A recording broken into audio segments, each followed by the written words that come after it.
Boubacar Samsobari, le procès du 28 septembre, on a assisté au deuxième report aujourd'hui, encore pour une semaine. Oui, le procès n'a pas pu se tenir non plus aujourd'hui parce que le boycott des avocats de la défense se poursuit. Aujourd'hui, nous sommes le 5, il semble que même ça a été reporté, renvoyé au 19. Ça veut dire plutôt 2 semaines, au-delà même d'une semaine. Ouais. Maintenant, la question se pose sur peut-être la pertinence des revendications des avocats de la défense en question. Dans l'absolu, je pense que les avocats de la défense se livrent peut-être à une espèce de chantage. En bon? Oui. C'est pas trop dit? Oui, c'est mon point de vue, dans l'absolu. C'est des avocats constitués. Ils ont dû discuter avec leurs clients de leurs honoraires avant que la procédure, le process ne commence. Oui, mais des clients qui ont duré en prison. Quand vous prenez Toumba, par exemple, il a duré en prison. Oui, non. Est-ce que les engagements pris par les différents clients pour aborder ce procès qui était très attendu, est-ce que ces clients aujourd'hui sont à même d'honorer ces engagements? C'est le problème aussi. Maintenant, je suis d'accord avec vous. A priori, je devrais vous satisfaire, mais je voulais dire simplement, dans l'absolu, ils n'ont pas raison. Et la manière de le revendiquer, parce que on ne peut pas l'exiger. On peut formuler un plaidoyer à l'endroit des autorités. Mais c'est ce qu'ils avaient fait au début, non? Ce n'est pas ce que j'ai entendu. D'accord. Ce n'est pas ce que j'ai entendu. D'accord. Okay. En tout cas, tout a commencé par un plaidoyer. D'accord. Ouais. Donc, je dis, dans l'absolu, ils n'ont pas raison. Ils n'ont pas été constitués d'office. Ils ont été constitués par leurs clients respectifs. C'est à ces derniers qui revient de leur verser leurs honoraires. Maintenant, quand vous avez dit ça, il y a ce que disent les principes, il y a la réalité des faits. J'ai discuté avec quelqu'un dans l'après-midi, quelqu'un qui est du milieu des avocats, qui m'a dit, comme je vous l'ai dit, il a admis que du point de vue de la loi, les avocats de la défense n'ont pas nécessairement raison. Ceci étant, il pense que le processus a été, c'est-à-dire dans l'estimation peut-être du coût du procès, les avocats n'auraient pas pu imaginer que la tâche était si immense. C'est-à-dire peut-être qu'il y a des gens qui avaient misé sur un travail qui leur permettait de se libérer pour faire autre chose. Maintenant, il se révèle devant eux qu'ils sont obligés pratiquement de consacrer tout leur temps à ce procès. Naturellement, ça leur fait un manque à gagner pour ce qui est du reste. J'apprends également que la question de leurs honoraires a été posée dès le début du procès. C'est-à-dire quand le ministre Charles Wright a reçu toutes les parties, la question avait été posée, que Charles Wright, dès le début, avait indiqué que, écoute, ce n'est pas à l'État qui revient de verser vos honoraires, c'est à vos clients respectifs de verser vos honoraires. Et ceci étant, il y a 2 éléments peut-être qu'il faut prendre en compte. Lesquels? Quand vous avez dit tout à l'heure qu'un plaidoyer a été fait au départ, je disais que je n'en étais pas informé, mais je ne l'exclus pas. Parce que dans la crise que nous vivons, il y a aussi un problème de management de la part du ministre Charles Wright. C'est un ministre qui aime un peu trop les médias, qui dit tout sur devant les médias. Alors que peut-être qu'il y a une formule. Vous avez vu même, je pense, une lettre de l'avocat de Marcel, distillée sur les réseaux sociaux, où en gros, c'est pas nécessairement, j'ai pas l'impression que c'est l'argent nécessairement qu'on réclame. S'il y avait eu une approche empreinte de respect à l'égard des avocats, où on discute, où à la limite on dit, écoute, ce n'est pas que nous refusons, mais voici quelle est la situation. Nous n'avons pas, je pense, selon mes informations, il y a des avocats de la défense qui sont disposés, qui ne tiennent pas coûte que coûte à ce que ce soit l'argent. Mais si on les respecte, s'il y a eu dans l'approche, ils sont respectés, il y a de fortes chances que le problème, on puisse le résoudre.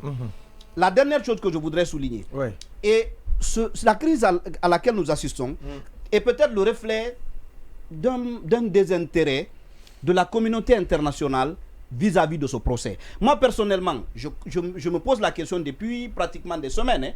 C'est-à-dire, rappelez-vous toute la pression qui a été mise sur la Guinée pour l'organisation de ce procès. On avait entendu que tel et tel dispose d'argent, tel et tel dispose d'argent.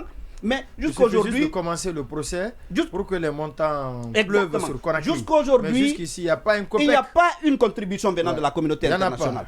La question qu'il faut se poser, est-ce que c'est le procès qui ne leur inspire pas confiance? Est-ce que c'est parce que nous sommes en période de transition, les autorités ne leur inspirent pas confiance?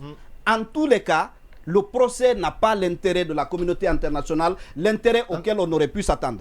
On me rapporte par exemple que dans le cas du procès Hissène Habré, par exemple, la communauté internationale était venue, l'État était venu en aide aux avocats, bien que ceux-ci étaient constitués par Hissène Habré. Donc, parce que, voyez-vous... C'est un procès qui a été organisé par la communauté internationale, oui, par ces pays notamment. Oui, mais avec le truc du Sénégal. Oui. Mais même dans ce cas, même dans le cas où c'est la communauté internationale qui l'organise, on peut partir du principe que Hissène Habré avait des ressources pour payer son avocat. Mais n'empêche, parce que ce procès-là, c'est au-delà de victimes et accusés. C'est un procès qui a une portée pédagogique pour la Guinée. La Guinée qui vit depuis des années de l'impunité. Donc, c'est compréhensible qu'on vienne en aide aux avocats. Mais dans la manière, il faut trouver la manière pour demander. Sur ce sujet, oui, je pense qu'on est, il faut dire clairement les choses, on est dans un chapitre de bras de fer. C'est de cela qu'il s'agit. C'est-à-dire, les propos ou la façon dont Charles Wright les a traités, à mon avis, les a... Et qu'il réitère aujourd'hui encore. Bien sûr, qui les amène à se radicaliser et à lancer un bras de fer inutile en se disant... Donc c'est de toutes les façons... Mais bien sûr, c'est à cela ça ressemble. Mais derrière, il y a un autre aspect, une autre question qu'il faille se poser. Cette question, c'est quoi? Est-ce que quelque part, ce n'est pas ce que les autorités actuelles veulent? C'est-à-dire donner l'impression qu'à ce stade, pour des questions financières, on n'arrive pas à tenir le procès et que ça a même été reporté. Les premiers montants qui ont été alloués sont déjà épuisés. Et que ça a été reporté 2 fois pour justement amener ses partenaires à décaisser ou à mettre... Justement, moi je pense qu'on est dans ce chemin-là. Sinon, si on suit un peu ce que Charles Wright avait dit dès le début de ce procès, on ne peut pas imaginer que pour une question d'argent, que ce procès soit arrêté. Parce qu'il nous a fait croire, au-delà même de ce qui est lié au procès, il y a suffisamment d'argent pour indemniser par exemple les victimes. Il nous a dit dans cette émission, il est allé jusqu'à dire que la Guinée n'a pas attendu les partenaires et la Guinée est parvenue à mobiliser suffisamment d'argent. 12 milliards, je pense, il disait. Donc je pense qu'à ce stade, il faut vraiment sortir de ce jeu, de ces combines et poser des vraies questions. Charles Blegoudi également et Laurent Gbagbo, comme vous le dites, c'est le bureau de procureur qui a payé les frais honoraires des avocats. Oui, justement. Vous savez... Donc c'est pour montrer combien aujourd'hui la communauté internationale... Je ne sais pas pourquoi ce désintérêt, mais il y a un désintérêt. Est-ce que c'est lié à la façon d'organiser ou bien c'est les autorités actuelles qui ne leur inspirent pas confiance? Quel est le véritable problème? En tout cas, il y a quelque chose quelque part. Peut-être que la communauté internationale a compris que c'est une caution.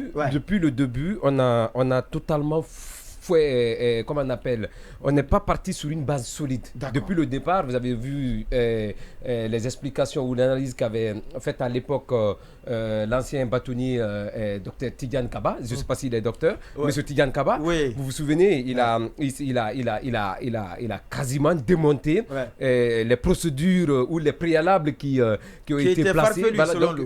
Selon lui, c'était qui ne reposaient pas sur du solide. Ce n'était pas quelque chose qui pouvait amener ou garantir une quelconque confiance de la part de la communauté internationale. Ça, c'est le premier aspect. Mais moi, ce que je vois dans ce procès, ce bras de fer, c'est un bras de fer imaginaire qui a été créé justement dans l'optique de susciter un intéressement de la communauté internationale vis-à-vis de ce qui se passe dans le pays. Pourquoi? Vous savez, on l'a dit depuis le départ, je dis que, je me rappelle encore, quand ce bras de fer s'est créé, je dis que c'est une façon de réveiller la communauté internationale, certainement qui retarde à mettre la main à la poche. Donc, il faut créer cette crise. Vous avez vu cette arrogance du ministre de la Justice. Vous avez vu ces propos qui sont quand même de nature à offenser le corps des magistrats. Sinon, certainement, s'il y avait une bonne volonté, si l'intérêt du ministre, l'intérêt de ce procès qui pouvait se relever si le ministre avait véritablement un intérêt vis-à-vis de ce procès. Je pense qu'il pouvait mettre les égos de côté pour aller échanger avec ses confrères de la magistrature. Mais ça n'a pas été. Mais il y a aussi une crainte. Ma crainte, elle est légitime. C'est par rapport, c'est par rapport au simple fait qu'on veut aujourd'hui retarder le procès. Vous savez, on a toujours vocation, parce que quand on regarde l'accélération de la dernière minute, quand on regarde l'accélération de la dernière minute, on nous a toujours vendu ici, si n'eût été les militaires, on ne peut pas tenir le procès. Et il faut prendre le temps. Aujourd'hui, on est à 2024 presque. Et maintenant, le procès est en train de prendre une tournure. Est-ce que ce n'est pas une façon de retarder le procès pour justifier certainement un glissement de calendrier? J'ai ce doute-là que ce procès, ce retard, ce bras de fer créé de façon imaginaire ne soit un alibi. C'est superficiel. Ça peut provoquer l'intérêt de la communauté internationale. Ça peut être un justificatif. Il faut qu'on arrête de nous distraire parce qu'on nous a fait comprendre. La diversion. On nous a dit depuis le départ que les conditions étaient réunies pour combattre matériellement, financièrement, tout était réuni pour combattre. Et pourtant, on avait alerté ici dans cette même émission, on l'a dit, en tant que média, on l'a dit, on dit, bon, attention, est-ce que toutes les conditions sont réunies, même sur le plan sécurité. On l'avait dit. Donc, c'est pas en ce moment-là qu'on nous dise que non, parce que moi, je suis pas d'accord avec l'option selon laquelle il faut inciter la communauté internationale à mettre la main à la poche pour donner à la Guinée. Non, peut-être que ça peut être un plan B, je ne suis pas contre, mais il fallait donc, comme ça a été dit depuis le départ, qu'on se rassure que les conditions économiques, financières, disons, sécuritaires et tout ce qui s'ensuit sont réunis pour combattre au procès. Maintenant, quitte à la communauté internationale de mettre la main à la poche, de donner ou pas, d'accompagner ou pas, il ne faut pas qu'on continue quand même toujours à tendre la main. On veut juste nous distraire. C'est un point mille barres. Non, une virgule, ça ne ça va pas être long. En plus de les avocats font du boucan. Non, en plus de la thèse de Keita qui dit que peut-être que c'est pour susciter l'intérêt de la communauté internationale. Moi, je n'exclus pas la thèse de l'inexpérience du ministre Charles Wright. Et ça, c'est tout le gouvernement qui l'a en commun. C'est-à-dire, il y a un certain orgueil, une certaine arrogance dans l'attitude, dans le discours. Ça peut résulter... Quand même, il y a de bonnes fois. La volonté est là, oui, mais je vous dis... Parce que personne n'allait penser que ce procès d'une telle sensibilité allait s'ouvrir. Vous savez, c'est ce qu'il cherchait, mais c'est le cachet là qu'il cherchait. Pas forcément. Non, c'est le cachet là qu'il cherchait. Pas forcément. La gestion des hommes requiert un certain tact. Et ce tact, on l'acquiert souvent par l'expérience. Alors, on va...